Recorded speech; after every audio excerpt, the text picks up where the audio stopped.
Welcome back to rLounge, where we explore the joys of dealing with a loving ex-mother-in-law who's obsessed with kidnapping your child. Who needs a vacation to Europe when you can have a thrilling game of hide and seek with your former in-laws? Stay tuned for some serious drama and chaos, folks. Ex-mother-in-law keeps trying to kidnap my daughter. I, female 41, was with my soon-to-be ex-husband, male 46, for 16 years. His mother didn't like me at first, but I thought over the years she and the rest of the family warmed up to me. My ex and I lived in her house for about 10 years, and we were living with her when my daughter was born. My ex is the youngest of 4 children, and his mother has always been abnormally close to him. They would go away on holidays without me more times than I can remember. I would have to host them on holidays and prepare food for them. My ex had a problem when he drank. He would become what I thought was a totally different person. He would be violent and aggressive. I was young and naive and thought it was caused by the effects of alcohol.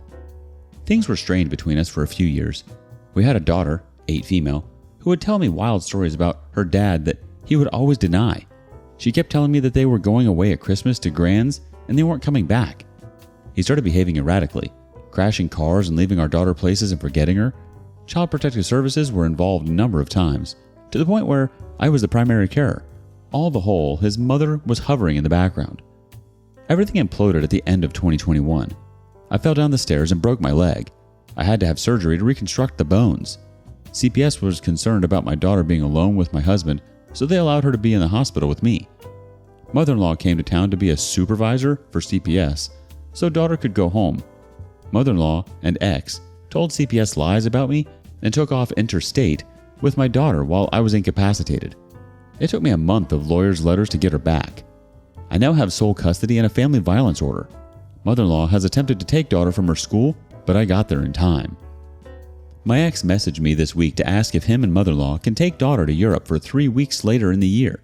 I reminded him of the custody arrangement, and he said he thought I could ask the court to change the order for a few weeks, then change them back. He also confessed recently that his family have always hated me and have actively been trying to get rid of me for years, going so far as having an intervention. I got a hold of my ex's phone recently and found that he had been running a smear campaign about me for years. Everything that I'd been feeling was true, and worse, it was coming from him. I live with a horrible gut feeling that mother-in-law is up to something. She has millions of dollars. Ex told me that mother-in-law thinks she would be a better parent to my daughter, so that entitles her to have custody, and she thinks the law doesn't apply to her. What else can I do to protect myself from mother-in-law and ex? Does anyone have experience with this kind of situation? It's concerning to hear about the experiences of OP on Mother-in-Laws from Hell. The mother-in-law's behavior of trying to take the OP's daughter without her consent is unacceptable and should not be tolerated. It's also alarming that her ex-husband and mother-in-law have been spreading lies about the OP, showing that they are willing to go to great lengths to harm her reputation and potentially gain custody of her daughter. In terms of protecting herself and her daughter, the OP has already taken some important steps by obtaining sole custody and a family violence order.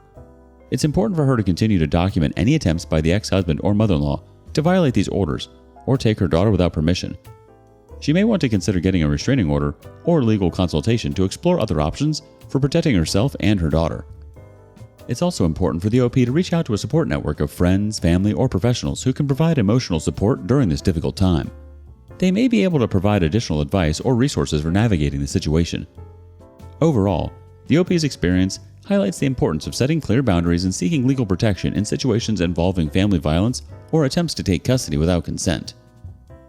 The husband's request to change the court order for a short time to allow him and the mother-in-law to take their daughter to Europe raises concerns. It's important to prioritize the safety and well-being of the child, and any decision should be made with that in mind. Given the husband's past behavior and the mother-in-law's attempts to take the child without permission, it's understandable that the OP would be hesitant to agree to any changes to the custody arrangements. Additionally, the fact that the husband has been spreading lies about the OP raises questions about his motives for wanting to take their daughter to Europe.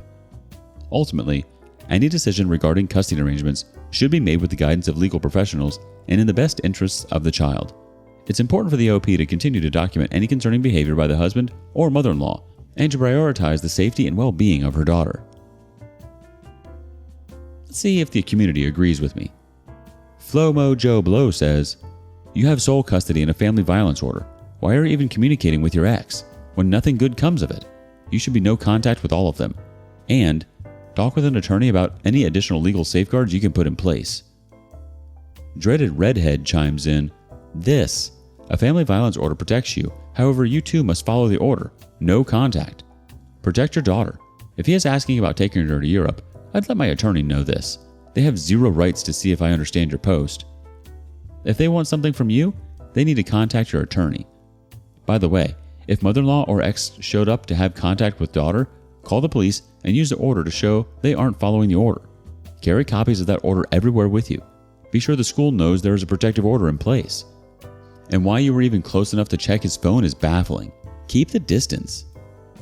Frisia wants to say this. "The most immediate thing you can do is put the child's passport somewhere that your ex can 100% not get his hands on. If she doesn't have one, you should get one so that you are in control and put it somewhere safe." The OP replies back, "Thanks everyone for the information. For clarification, the family violence order says that we are allowed to communicate in writing about our daughter, and that I'm allowed to be the supervisor for his visits with her. It also says that anything in the custody arrangement is to be adhered to. We are also allowed to communicate about financial matters because we own a house together that he is delaying the sale of because he lives there. I saw all the text messages on his phone before I left him and our shared house last year. The police had him in custody to serve the family violence order on him, and he left his phone. Under ordinary circumstances, I wouldn't go through his phone, but I had a gut feeling that something was going on. I initially looked for cheating, but found no evidence. So I checked his messages to his mother. I took photos of all the messages from her calling me horrible names, so I have proof in court that she would poison my daughter against me. My daughter and I live in an apartment provided through a DV support program. Our place is secure, and the family violence order says that X cannot come here or within 50 meters of us outside of his home where visitations happen. I've told him I'm not supervising his visits anymore. He has to arrange a supervisor through a specified service. I'm adhering to the family violence order. I'm only communicating about our daughter and financial matters. I thought we had been working towards him possibly having more access to her at a later date, but he keeps showing me I can't trust him to have her alone. I'm concerned about the passport though. I'll look into that. I have her birth certificate, but I just realized he could also ask for a copy and try to get a passport. The school didn't release her to mother-in-law, but she is a teacher and attempted to talk them into letting her take my daughter. She also brought a young cousin to try to get daughter to go with them. The school had a copy of the order and called me and sent daughter to the library until I arrived. I was in shock and panic, and they told mother-in-law to leave the premises or they would call the police. In hindsight, I should have called the police at the time, but I was so angry and confused that I didn't think of it until later. From the OP's frustration with her mother-in-law overstaying her welcome to the suggestion of how to handle the situation by other Redditors, it's clear that this is a delicate and uncomfortable situation for everyone involved. Nonetheless, let's move on to the next post. 36 female, 67 female. I'm days away from giving birth and mother-in-law insisting on staying past Christmas visit to help until baby comes. When my husband's 35 male folks came over to visit for Christmas, his mom, 67-ish female, had an unusual amount of luggage. They lived 3 hours away and I thought they were staying mainly just Christmas and a few days after. Mother-in-law said she was staying till at least the 6th. My due date is the 4th.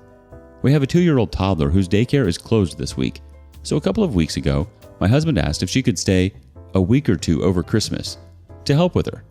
My folks live 1 mile away and we are fortunate to have a lot of their help with toddler as needed. The issue is that as I approach my due date, I really just want to relax, not wear a bra, not be on and chat all the time, not entertain and be left alone. Mother-in-law is a very nice person and we get along fine, but she's in my space as I make last-minute mental and physical preparations for a new baby. When discussing the miscommunication about timing, husband tried to suggest she can head home on Monday to go back for her choir practice and daycare starts back up. She brushed it off and insists on staying to help. I'm appreciative, but I really want my own space back in these final days. I know she wants to be here to witness labor begin and probably meet the new baby, which would be fine at the hospital, but I 100% do not want her here, especially when we come home and introduce new baby to toddler, because that is a special moment I selfishly want for our immediate family, not her, not my own parents. I'm feeling very territorial, not to mention terribly uncomfortable and in a lot of pain. How could I possibly insist on her leaving and giving me space when she's honestly just trying to help? I just don't want to damage the relationship and I also don't want her here. Do I just deal with it by hiding in our bedroom the next week? Do I ask husband to ask her to leave, making him and her upset? Someone's going to be upset in this situation, and right now, it feels like it has to be me to keep the peace. Let's see what the community has in terms of advice. Usually Right 2 says, I think your husband needs to handle it. Mom, we really appreciate the help, but we would like a few days alone together with our toddler before life changes for all of us. That's not selfish or rude of you to want. Wildly Uninteresting adds this. You talk to your husband. He created the problem and he needs to solve it. If it upsets her, then she is only concerned about herself anyway. You have bigger issues and she needs to be more selfless.